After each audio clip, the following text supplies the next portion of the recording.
Vou abrir este tempo de debate cun tema que ademais me gustou moito por como comentastes. Decía Carlos, un bo crítico nunca debe ser amigo dun cociñeiro. E comentaba André como cociñeiro. Temos que levarnos ben con eles. Dependemos deles, son importantes para nós. Escoitando deste xeito parece unha contradición. Realmente, como credes vos, temos aquí a 2 xornalistas e un cociñeiro, como debe ser esa convivencia?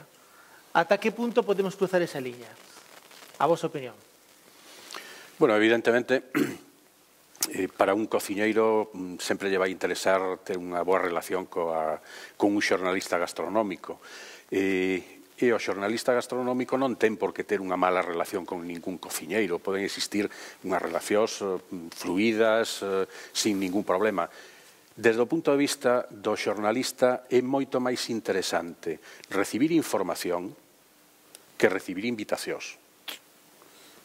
Porque, bueno, ao final do que vive un xornalista é da información. Non é de ir a comer a este restaurante ou a aquel outro e que o inviten e punto final, non? Entón, é moito máis interesante eso, que haxa un canal de comunicación moi directo e moi constante entre o cociñeiro e o mismo que falo de cociñeiros, falo de produtores de calquer tipo de produto, non? Co xornalista, porque os xornalistas tampouco temos, de momento non está inventado a bola de cristal na que descubrir a información. Necesitamos recibir información de alguna maneira, non? Entonces, non pasa nada, o mismo que un cociñeiro está encantado de que os produtores de cousas maravillosas cheguen á cociña coa cesta a enseñarlle, mira isto que teño, os xornalistas tamén estamos encantados de recibir a chamada da xente dicindo, oye, mira que información máis interesante che vou a dar. Despois xa decidiremos se é interesante ou non é interesante, se a publicamos ou non a publicamos, porque cando decidamos publicalo ou non vai ser en función do que pensamos que lle interesa á nosa audiencia ou aos nosos lectores, non? Esa comunicación en Galicia casi non existe. Casi non existe. Os cociñeiros galegos, eu trato con moitos, están metidos nas súas cociñas esperando a que o paisano coa cesta de tomates maravillosos lle chegue ali. O paisano coa cesta de tomates maravillosos está na súa casa mirando para os tomates esperando a ver se o chama algún cociñeiro. E tampouco o cociñeiro, nin o cociñeiro, nin o produtor dos tomates toman a iniciativa de levantar o teléfono para chamar a un xornal, a unha televisión, a unha radio e decir, oiga, temos esta historia. Ao final, a mitad das cousas que se publican salen casi de forma milagrosa, por conversacións informales, que de repente, 6 meses despois de montar non sei que historia ou de facer non sei que máis, comentas informalmente, decir, pero como? Que hai isto? Que estades producindo esa historia desde fai 6 meses que tedes que mandar para Barcelona porque aquí ninguén la compra? E onde se publicou? Onde sale? En ningún sitio. Entón, é importante que haxa unha relación fluida, pero non é necesario que exista unha relación de amistad. Carlos. Bueno, la barrera, quiero decir, efectivamente lo que dice Miguel, es una relación profesional, ¿no? Pero bueno, quiero decir, yo llevo 25 años escribiendo de gastronomía y cocineros que llevo conociendo y visitando todos los años desde hace 25. Quiero decir que, por ejemplo, yo a Joan Roca lo considero amigo mío, ¿no? Pero amigo mío por vernos tantas veces, porque compartimos charlas, porque cuando voy a comer a su casa hacemos una larga sobremesa de 2-3 horas hablando de todo. Bueno, es una relación más proximidad. Quizá amistad sea un poco excesivo, pero es una relación de proximidad. Lo que hay que saber es mantener, yo creo, la parte profesional de la parte de la amistad. En cualquier caso, igual que he dicho antes, que el crítico no tiene que ser amigo del cocinero, también digo una cosa, el crítico no es el enemigo del cocinero. El crítico, si es un buen crítico, si hace su trabajo, el crítico está para ayudar al cocinero, lo decía antes André. Yo creo que es importante para el cocinero, cuando un crítico le hace una crítica y le dice, oye, pues esto no me ha gustado, estas cosas...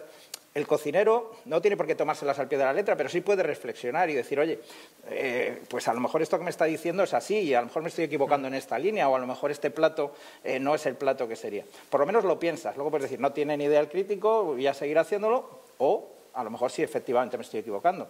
O sea, esa labor de ayuda es la que marca un poco la relación. Lo que pasa es que hay cocineros que tienen el ego muy subido, A mí, cuando hago una crítica un poco regular de algunos restaurantes, pues los cocineros han estado un año sin hablarme, los cocineros en cuestión, ¿no? Porque te llama alguno, oye, ¿qué es esto que has publicado? Algunos te ponen verde, pero siempre por línea interna, nunca por línea externa. Y otros simplemente dejan de hablarte porque entienden que les has hecho una crítica y no les gusta y yo creo que los cocineros con ese ego también tienen un problema, pero bueno, eso ya, o sea, como ves, son muchos focos de relación cocinero-crítico que van desde la amistad en el caso del conocimiento hasta el orgullo del cocinero y por tanto la enemistad casi, ¿no? Y André, desde el otro lado de la barrera, ¿cómo veis esa relación? Vamos a ver, que tamén trato de separar o que sería o traballo de por que non nos podemos sentar a charlar, por que non podemos compartir cousas, vale? Entón, Miguel, eu creo que nunca estuveche no noso restaurante, verdade? Non. Non. Miguel pode vir ao noso restaurante como profesional e eu podo quedar un día con Miguel a sentarme e tomar un viño tan tranquilos sin ele estar exercendo o seu traballo nin eu o meu. Sin embargo, podemos compartir información.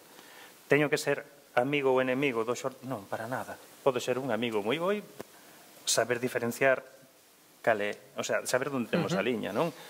Evidentemente, a información que lle chega moitas veces a Miguel non me chega a min. Bueno, digo Miguel, digo a Carlos ou a quen sexa, a un xornalista gastronómico.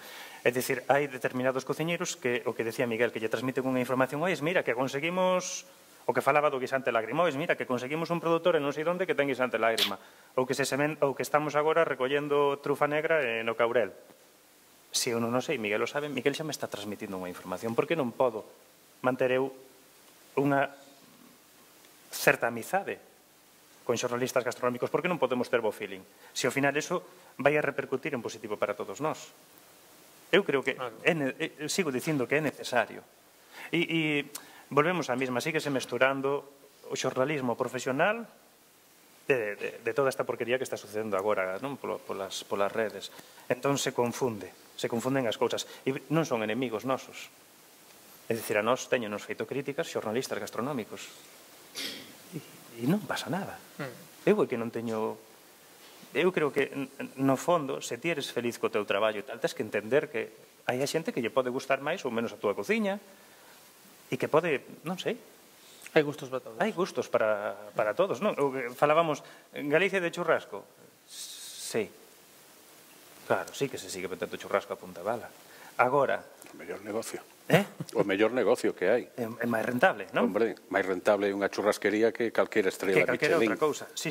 Eso está máis claro que auga. Duda. Agora, se hai demanda, quen somos nós ou quen é quen para dicir que eso está mal ou ben feito? A mí, Miguel, o que me preocupa é cando sacaches os exemplos dos xornais, incluso algún de hoxe, claro, non estamos a falar de Facebook nin desa porcallada, entre comillas, que decía. Estamos a falar de periódicos galegos que ven 100.000, 200.000 persoas ao longo do día. Iso é preocupante, non? Que non sexamos rigurosos no noso traballo. A responsabilidade da que falábamos, a independencia que comentaba Carlos, non? Sí, é moi preocupante, evidentemente, eu trouxen os exemplos e aí están, son xornais publicados hoxe sobre unha nova que se produciu onte a última hora da tarde, non? E a realidade é que a información que hai non corresponde coa realidade. Podíamos facer a broma esa de que os galegos sempre na escaleira non se sabe se subimos ou baixamos, pois aí estamos, non sabemos se temos 11 ou 12 estrelas Michelin, temos 11. Tedes algunha pregunta, algunha cousiña que olles querades preguntar a eles, se vos ocorre algo? Bueno, eu continuo. A ver, unha pregunta ali, claro.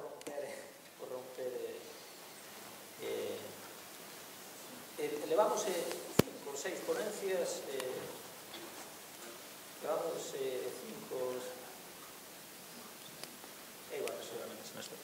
5 ou 6 ponencias feitas durante o 50 aniversario. En todas sae como punto de debate as opinións de TripAdvisor e máis outras, pero independentemente do que falemos. Agora falamos de crítica gastronómica, falamos de marketing, falamos de reputación, en todas as ponencias sale como motivo de comentario as críticas de TripAdvisor e máis outras redes sociais, non? Iso tamén é preocupante, e seguramente o sector da restauración e o sector tamén do periodismo, é dicir, é unha opinión gratuita que se pode facer de maneira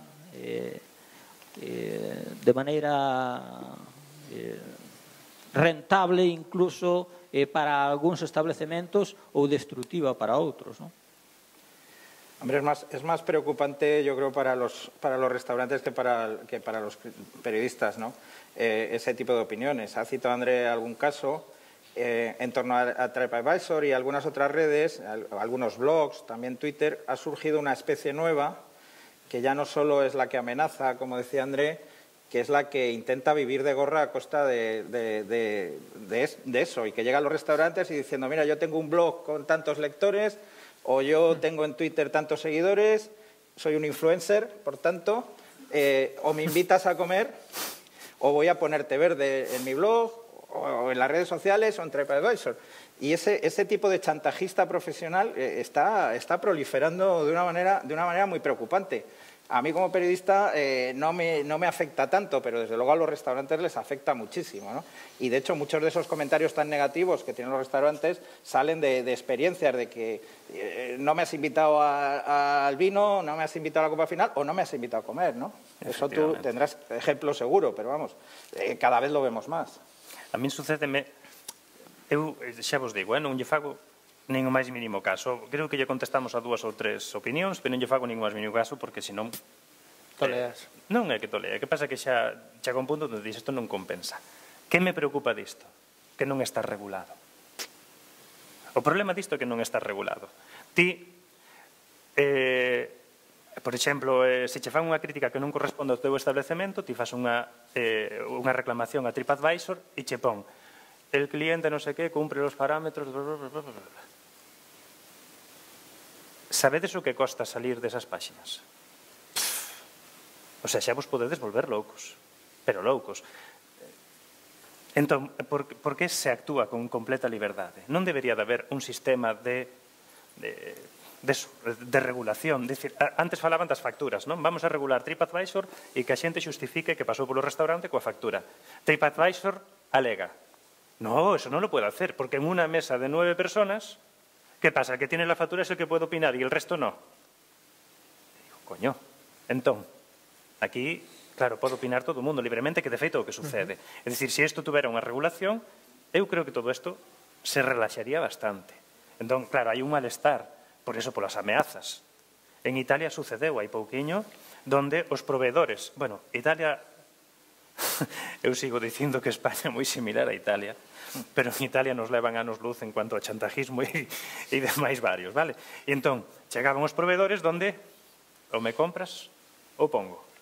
E claro, se ti xogas nesa liga donde che afecta bastante o que poñan en TripAdvisor, claro, ao final acaba machacando porque é unha cousa cansina, decir, pero en Allariz, por exemplo, nas moedas de €1, un establecemento pegaba unha pegatina, vale, e poñía, si me puntúas en TripAdvisor, regalo un café. Como descubrín eu, cando me veñen a pagar a min un café? Cóbrame aquí. E digo, no, que me estás dando unha moeda que non corresponde. E me di, no, é €1. E entón, que ten logo? Unha pegatina. Levantabas a pegatina e debaixo existía €1. Señores, no? É que vale todo. Claro, que pasa? Nunha cidade grande, como é Santiago, bueno, grande, pero é máis grande comparado con Allariz, vale? Donde hai un turismo moi elevado, estas críticas pasan desapercibidas.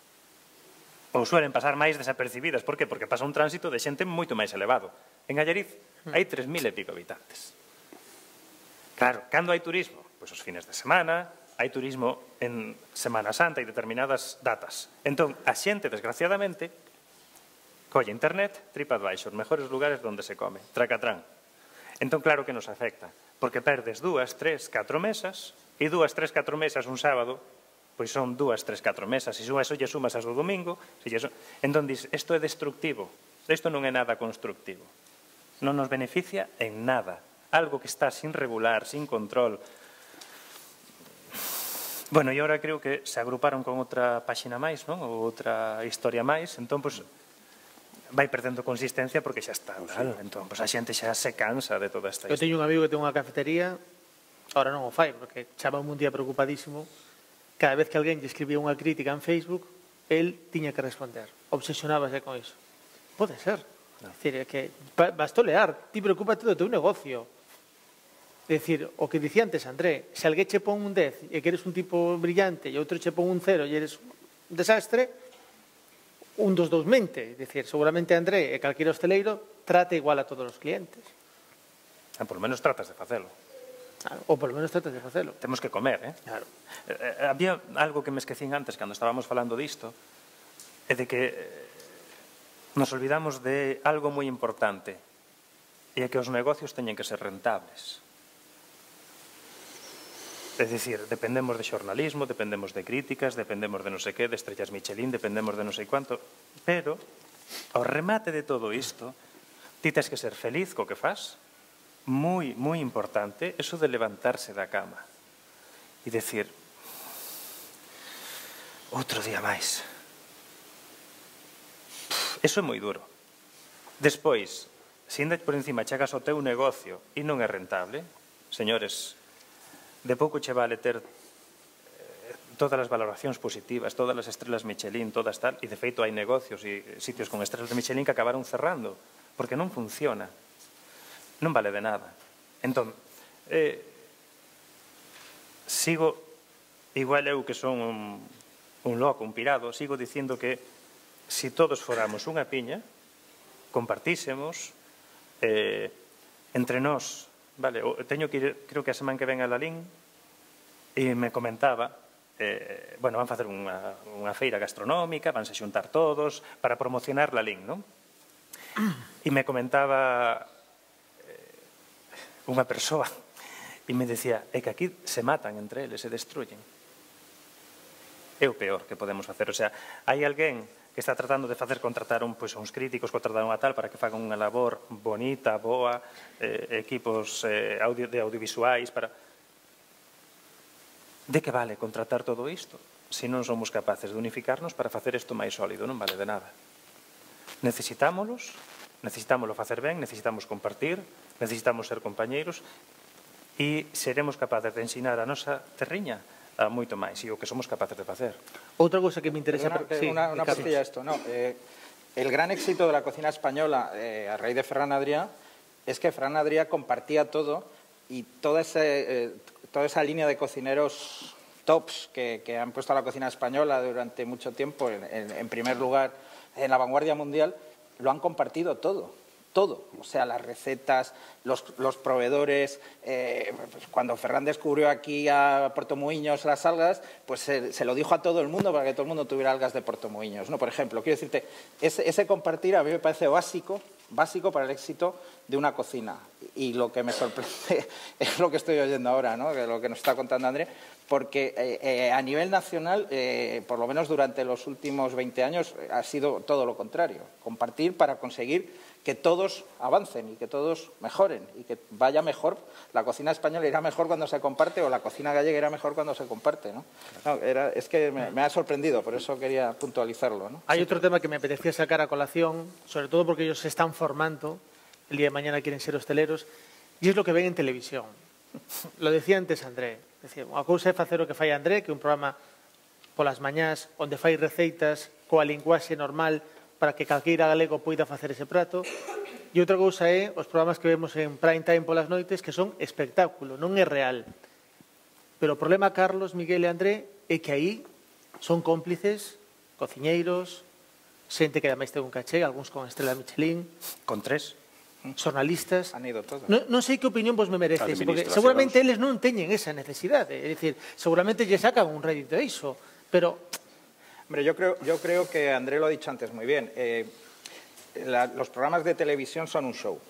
Son un show. Lo que pasa es que hay que diferenciar Masterchef, Top Chef y tal, que son más show, que son un gran hermano, donde además se selecciona los personajes para que esté la abuelita, que esté el jovencito que empieza, rompedor, que esté el ama de casa, que esté, o sea, hay un casting previo, o sea, los concursantes están elegidos para que den juego en el programa. Eso no refleja la realidad de la cocina, eso es otra cosa. Lo triste es que está ejerciendo una influencia, pero claro, a mí me da una pena tremenda, por ejemplo, en Top Chef. Yo no los veo, pero me lo cuentan y entonces me pasan el vídeo y tal. En Top Chef, que se supone que son cocineros profesionales, no aficionados como Masterchef, les ponen un besugo delante y no saben abrirlo. Pero si tú eres un profesional, ¿qué estás enseñándole a la gente? Y encima me lo estás sacando con la cámara para que todo el mundo vea que no se sabe limpiar un besugo. Entonces, eso es una parte, ¿no?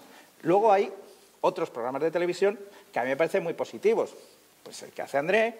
Los hermanos Torres hacen un programa que está muy bien, donde se habla de producto, donde se habla de cocina. Entonces, hay formas y formas de hacer televisión gastronómica o de hacer gastronomía en televisión. El show, que es el de la audiencia, el que arrasa. El otro día, pues el final del Masterchef, por lo que he leído en los periódicos, ha barrido cifras de audiencia. A mí eso me parece tremendo, porque eso le hace más daño a la cocina que beneficio.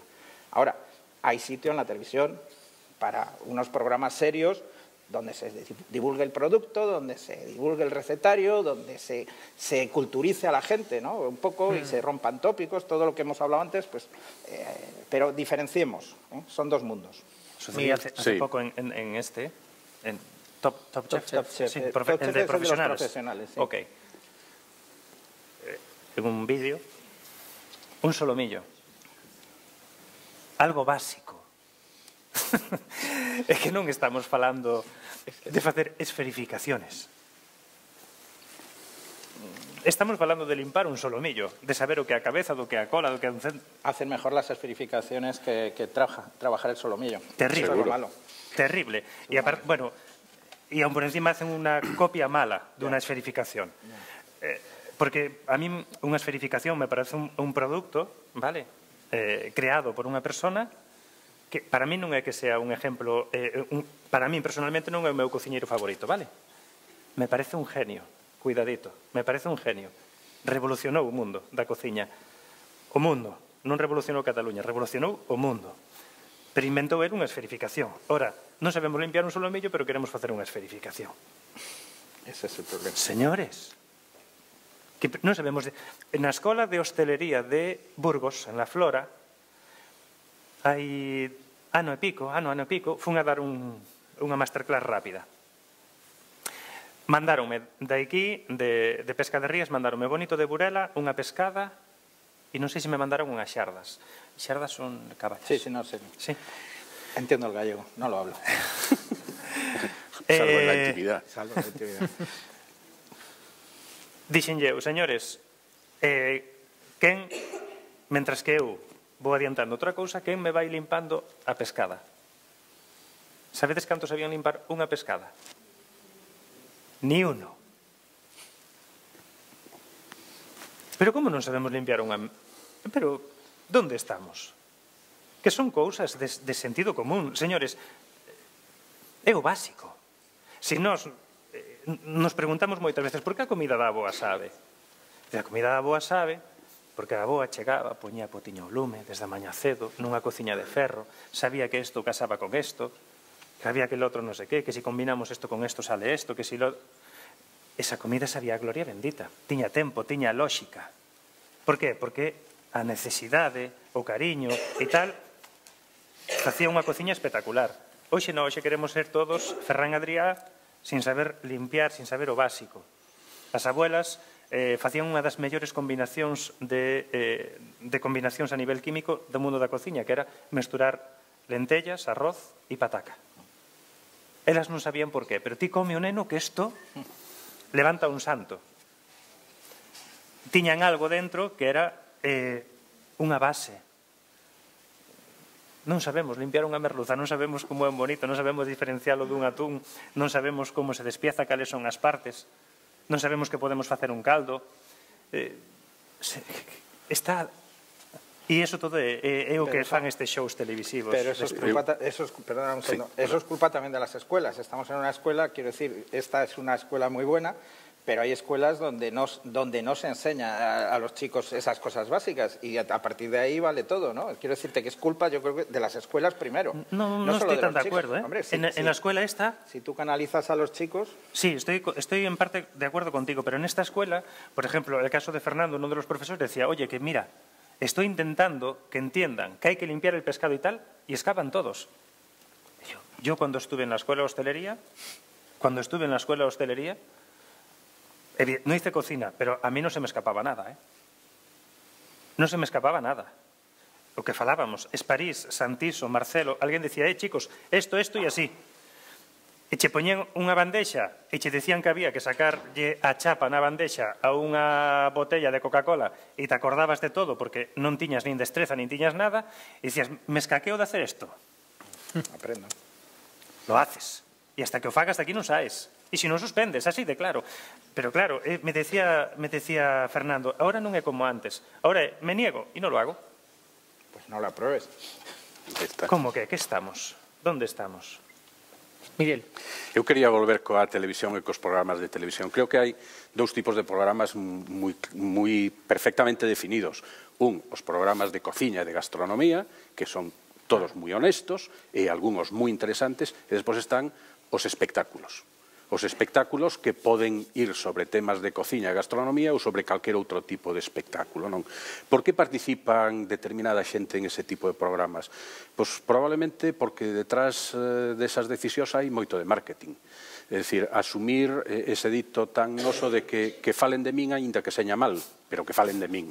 Entonces, non me importa entrar en ese programa ou colaborar en ese programa porque sei que a cambio vou a recibir centos de miles ou millóns de impactos publicitarios, que ao fin e ao cabo non deixa de ser un impacto publicitario porque hai centos de miles ou millóns de personas ao outro lado do televisor vendo o programa. Ahora mismo creo que empezou en estos días un programa que se chama Granjero busca esposa. Sí, non sei se alguén o veu ou o ve.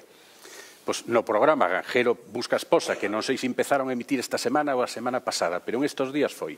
Temos un produtor galego que está vendendo ovos, polos, pulardas, etcétera, etcétera, aos mellores restaurantes de Galicia e de España. E está aí metido, o día que xa fai bastantes meses me contou, porque nos atopamos en unha feira, me dixo, bueno, había unha terceira persona que se reu moito cando me veu e dixo, podo contarlo? E outro dixo, sí, podes.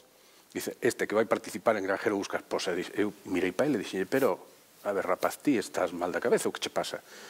Dice, pero tú sabes a publicidade gratuita que me vai a supoñer eso, que eu non poido pagar a publicidade, aparte do que lle pagan.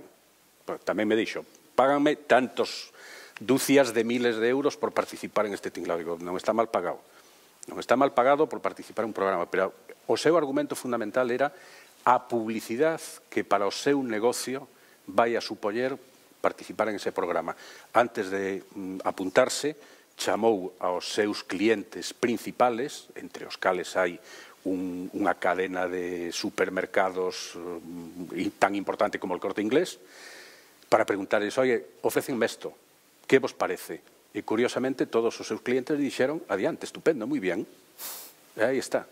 De todos os xeitos hai unha cousa, Miguel, que hai personaxes como él que non acaban de creer o produto ao 100%. Non nos lo creemos. Non o cree el ou non o creen os clientes? Non o cree el. Eu creo que non o cree el. Sabemos de que persoa falamos. Isto é un exemplo. A ver, como está na televisión, podemos decir quen é David Sueiro, de Galo Celta, de Vila de Cruces. Sí, é un rapaz moi majo e tal, pero ti tens que creer e ter paciencia co teu produto que estás facendo. É dicir, nos pasa igual nos restaurantes. Que pasa? Que non funciona unha semana e ya tiramos con la toalla? No. E con eso, con todos os produtos. É dicir, somos unha das mellores rexións onde sale produto a punta pala de todo tipo, do mar, da terra, de todos os lados. Temos lo que creer. Que pasa? Que como non lo creemos, a vía fácil é, o caso de David, non vai a hacer publicidade. E te crees que eso te vai beneficiar? Vos credes sinceramente que eso lle vai Esa beneficiar? é a outra parte, decir, que falen de min aínda que seña mal, pode ser bon ou pode ser malo. Eu creo que pan pa hoxe e fame pa mañá. Tedes algunha cuestión, algunha cousiña que preguntarlles? Queredes aproveitar? Unha cousa que os quería comentar, e ademais me interesa a vosa opinión. Eu traballo na televisión, hai cousas que me aborrecen e que vexo, por fortuna non na nosa televisión pública, sino outras canles, onde mesmo non se... Mesmo horario infantil non se cumple, nin se está a facer as cousas ben. Pero agora que falamos de gastronomía, eu creo que o maior cancro que temos na televisión é Pesadilla en la cocina. Sei que é un formato estadounidense que se exportou, e ao final é morbo. É un programa onde vemos vejaciones constantemente dentro da cocina, onde se ve un problema familiar, onde se fala de miserias, e chegamos a todo punto de que eu teño compañeiros que van a un restaurante a comer e obsesionanse de como estará esa cociña. É dicir, eu creo que tamén xogamos, vou non dicir entre comillas, que a falta de inteligencia da xente cando ve televisión. Consumimos, é dicir, o que falamos das críticas do restaurante. É moi fácil coller un móvil, ir a Llariz, onde vamos a comer? TripAdvisor. Ala, yo primeiro que me poñan, ali, como borregos. Pero no caso deste programa, é utilizar a gastronomía como unha excusa para facer morbo e espectáculo. Sí, pero como hablamos antes, eso está ya programado. O sea, quiere decir que no es nada es por casualidad, que de repente aparece una rata muerta en la cocina. No es que haya, justo el momento que llegan las cámaras está allí la rata la han puesto para que haya ese morbo. Quiero decir que al final estamos jugando al show, estamos jugando al espectáculo, no estamos jugando a ninguna otra cosa. Y claro, cuanto más morbo, cuantas más ratas muertas haya en la cocina de ese sitio, por eso decía antes el daño que esos programas le hacen a la gastronomía, porque efectivamente tus amigos que llegan a un restaurante y están obsesionados por cómo estará la cocina, piensan que todas las cocinas son como las que ven en ese programa. Y evidentemente, afortunadamente, puede que haya alguna, que seguramente la hay, pero una entre 100.000. Quiere decir que no, eso no es la realidad de la gastronomía. El daño está hecho, ese es el problema. En calquera caso, ás veces... con un punto enorme de exageración que aparece en ese programa, pero ás veces sí que hai certas prácticas e costumbres na hostelería que por tan arraigadas e por tan comunes e por tan normales que se fan a diario, a todo Dios lle parece correcto e son un auténtico horror. Eu, unha cousa que me horroriza e que me pon de unha mala leche espectacular é cando entro en un bar, en unha cafetería, pido un café e vexo que debaixo do muiño do café hai unha brocha que se utiliza para ese pouquiño de café que cada un deles vai caendo encima do mármol, despois barrelo coa brocha e incorporalo ao caixón do café. Por favor, hasta ese extremo se pode chegar. E iso, invítovos a todos, cando entredes en calquer bar aquí en Santiago, a tomar un café, 9 de cada 10 vades a topar a jodida brocha ali preparada para... Chamades a Miguel e fai unha crítica xornalística do tema. Pero hai unha parte real, deso.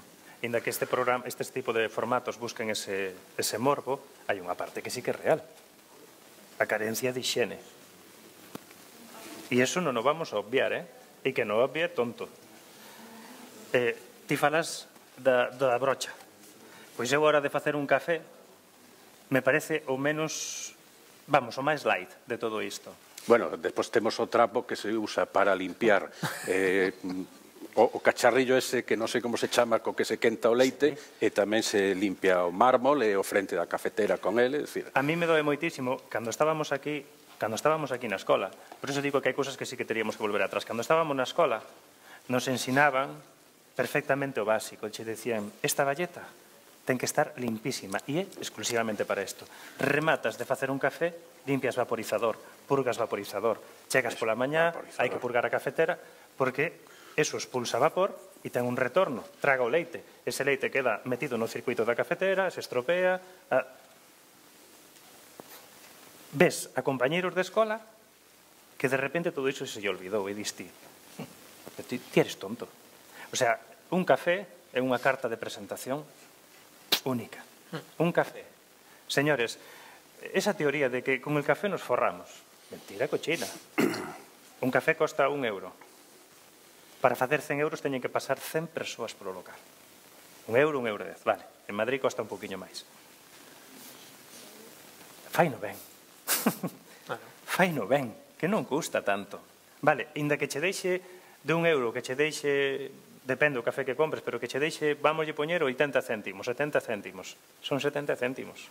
Señores, non vos vades a facer ricos co café, olvidadevos do recado. Facedeo ben. Vos ensinan aquí na escola o básico. Bueno, básico non, pero iso é o primordial. Por que non o vamos? Ti chegas a unha cociña, eu chego a unha cociña onde chegaba a traballar e o primeiro que facía era mirar para a campana extractora. A campana extractora ten uns tornilliños que desaguan. Non, a súa función, os fabricantes, como tamén moitas luces a veces non teñen, ti sacas estes tornilliños e por aí cae a grasa. Pero non é sacar os tornillos e que cae a grasa, non, señores, hai que telos taponados, limpiar a campana de arriba a baixo, que esa campana brille, e a partir de aí, depois sacas os tornilliños e limpias e desaguas. Pero hai que limpiar de cero. E sí que hai unha parte deso, que pasa que o levaron a outro nivel. Hai unha parte dun deses programas, ti entras en cociñas, as freidoras cantan por kilómetros, ti non te podes arrimar a un mesado, non saben o que é limpar as neveras por dentro. Eu podo vos dicir hoxe un restaurante da zona de Ourense que é La Releche, non ofreceron a nós para que o explotásemos, e eu cando cheguei ali dixenlle ao compañero vámonos correndo. As cámaras de frío entraban ratos, pero ratos vistos por nós. Entón, si existe, hai unha realidade que si existe. Que pasa?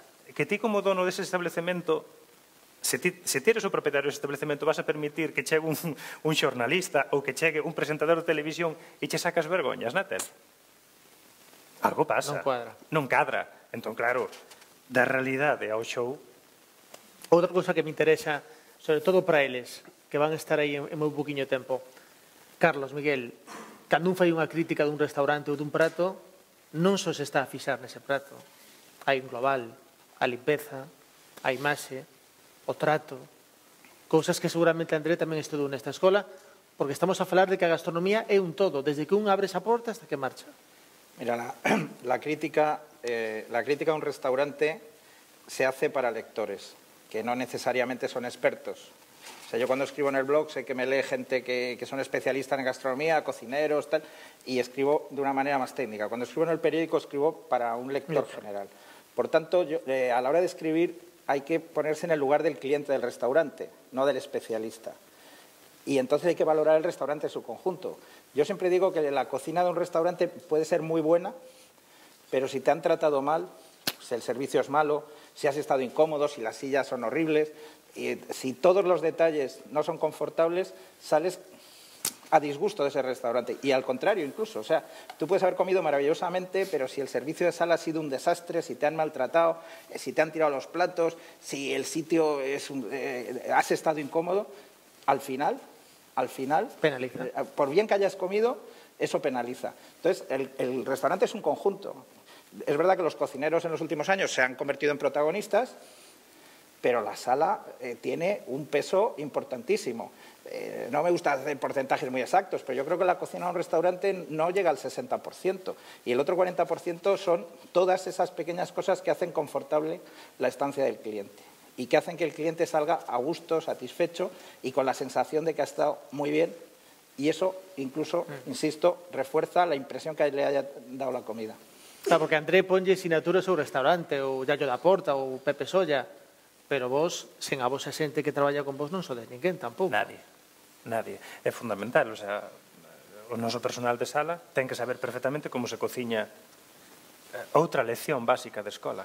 Ensinábannos como se compoñían os platos. Supoño que hoxe seguirá sendo o mesmo, non? Un cliente ven, oye, mira, me lembro que dunha profesora, hoxe profesora de hostelería, que aí nos traballaba comigo, entón, mira, o cabracho azul ou blanco? Roxo.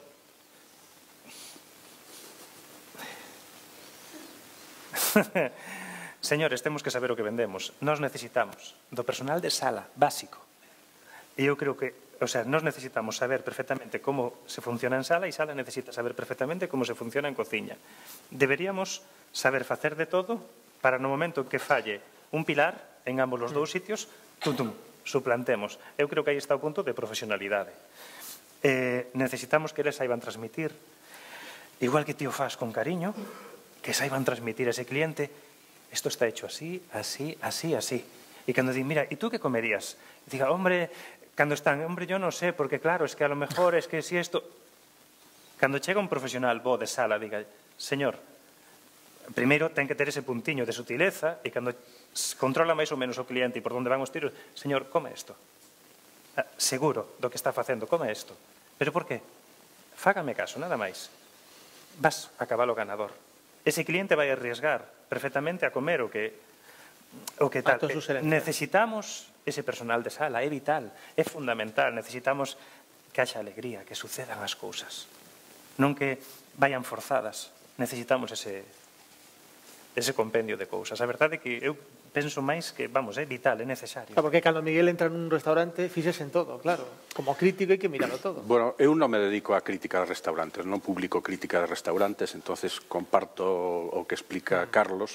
Si teño algunha vez no meu blog publicado máis unha crónica de unha comida que unha crítica desa comida, lóxicamente.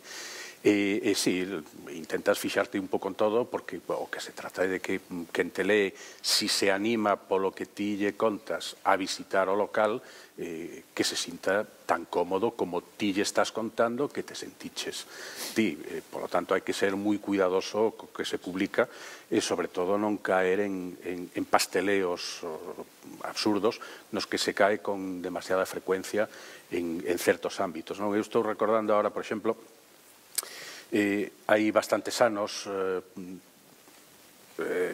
tantos como no ano 2006 ou por aí, cando empezaban os blogs gastronómicos, un grupo de amigos montamos aquí en Galicia un grupo de blogueiros gastronómicos que nos dedicábamos a ir polo mundo adiante, comendo, bebendo e contando o que comíamos e bebíamos e pagando as nosas facturas. Bueno, de aquel grupo saleu a iniciativa de Manolo Gago, que é xornalista, blogueiro, profesor da Escola de Xornalismo de Santiago de Compostela. Saleu unha iniciativa que foi un código deontolóxico para blogs, que chamamos Código Cocina. Contiña 6 puntos, simplemente, moi similares a cousas básicas de un código deontolóxico xornalístico. Presentouse no Fórum Gastronómico en Santiago en 2008, na primeira edición do Fórum que houve aquí en Santiago, e abreuse ao mundo inteiro. Houve centos de blogs de toda España e de fora de España, de moitos países de fala hispana, publicouse, o Código Cocina publicouse en 6, 7, 8, 10 idiomas, non sei moi ben, porque os idiomas que podíamos controlar, os que andábamos metidos no tinglao, traduciuse a todos, e traduceuse a todos aqueles idiomas dos que tiñamos un amigo que nos traducise o código. Entón, houve centos de blogs de medio mundo que se suscribiron e fixeron público que se adherían ao Código Cociña. Unha das cousas que decía o Código Cociña é, se me invitan, cando publico, digo que me invitan. Punto final. Eu recordo un día que un cociñeiro me invita a comer. Eu, como Carlos, rechazo casi todas as invitacións, pero, bueno, aquela era unha invitación que tiña unha motivación. É dicir, un cociñeiro que un día me chama, ven fulano de tal, un tipo importante do mundo gastronómico, a presentar un libro a Santiago de Compostela, metínme no lío de organizarlle a presentación e non sei que carallo facer. Botasme unha mau? Digo, bueno, botoche unha mau en localizar un local, poñer unha hora, etcétera, etcétera. Botelle unha mau, en pago, pois decideu que me invitaba a comer e eu aceptei a invitación. Pero comín moi ben e decidín publicar unha crónica daquela comida donde no último párrafo decía non vos podo decir canto costou a comida porque estaba invitado. Ostras, en canto se publicou a historia, chamada do cociñeiro. Non me poñas eso que despois teño que invitar a todo o mundo. Non lle gustou. Pois non lle gustou que dixera que me invitara. Eu mantiven a frase porque dixen, eu non dixen que me invitaras ti, dixen que me invitaron, que eu non paguei. Vale, así que manteño a frase. Temos que ser moi cuidadosos con todas as cousas. No mundo da cociña, da gastronomía, un pouco a raíz do que estaba comentando André, Eu vexo en Galicia, lóxicamente hai moitos restaurantes que cuidan máis ou menos o seu personal, o personal de sala, o personal de cociña, os proveedores, etcétera, etcétera. Algúns poden incluso, porque son empresas xa de unha certa entidade, que ao mellor non teñen un establecemento, teñen 3, teñen 4, teñen establecementos fora de Galicia, etcétera, etcétera, e teñen unha estructura que lles permite incluso facer algo de comunicación. É dicir, ter unha persona que se encargue da comunicación. Lamentablemente, son restaurantes, son eu casi diría que no 100%, pero vou a deixalo no 95%, non vai a ser que se me escape algún. Esa xente que decide apostar porque alguén lles debe a comunicación acaban caendo en mans de non profesionais. Un blogueiro, porque é amigo de non sei quen, un abogado. É dicir, aquí houbo grupos de cociñeiros de moita entidade que en un momento determinado a súa comunicación levaba unha abogada. E, bueno, a información que recibíamos non vos la vou contar porque vos daría risa como me deu a min en algunha ocasión, non? En outros casos, pois é o propio cociñeiro ou este camarero que é máis espabilado, etcétera, etcétera. E solamente algún xa de moita entidade recurre a profesionais da información ou da comunicación para facer comunicación. É curiosísimo. Sempre recurren a xente de Madrid, como se en Galicia non houbera empresas que se dedican ao mundo da comunicación. Eu sempre lles digo mismo, vendedes moito a burra de kilómetro cero, pero despois vades contratar parte dos vosos servicios a 700 kilómetros ou a 600. Bueno, temos que ir rematando. Non sei se tedes algunha cuestión que facerlles, algunha preguntiña. Eu se quería aproveitar, xa que estades aquí, e xa que están eles, temos a dous críticos, temos a un cociñeiro, voulles pedir que vos dean un consello daqui ao futuro. André pasou por esta escola, seguramente o ten máis claro, pero eles como críticos, e sobre todo pensando que eles o día de mañá poden ser futuros hostaleiros, o calla que sí, que consello lles daríades? Eu creo que o que teñen que pensar na súa vida profesional é en ser honestos, facelo o mellor posible e despois contarlle ao resto do mundo, non limitarse a facelo e que non se enteren máis que esos poucos clientes que teñan. Carlos. Bueno, yo algo que he dicho antes, que piensen que el crítico o el periodista gastronómico no es un enemigo, sino que es un aliado. Y a partir de ahí que se planteen esa relación con el periodismo gastronómico, ¿no? André. Que isto, Chan. Isto. Os pés na terra e que a Roca, que a Olleros, que a tal, tamén lles doi cando lles viliscan, Non son superhéroes, son personas como a nós. E hai que ser feliz e disfrutar desto, disfrutarlo moito. Bueno, para mí foi un placer, porque eu tampouco tiña moita idea do mundo da gastronomía, así que pídovos un aplauso para Miguel, Carlos e André.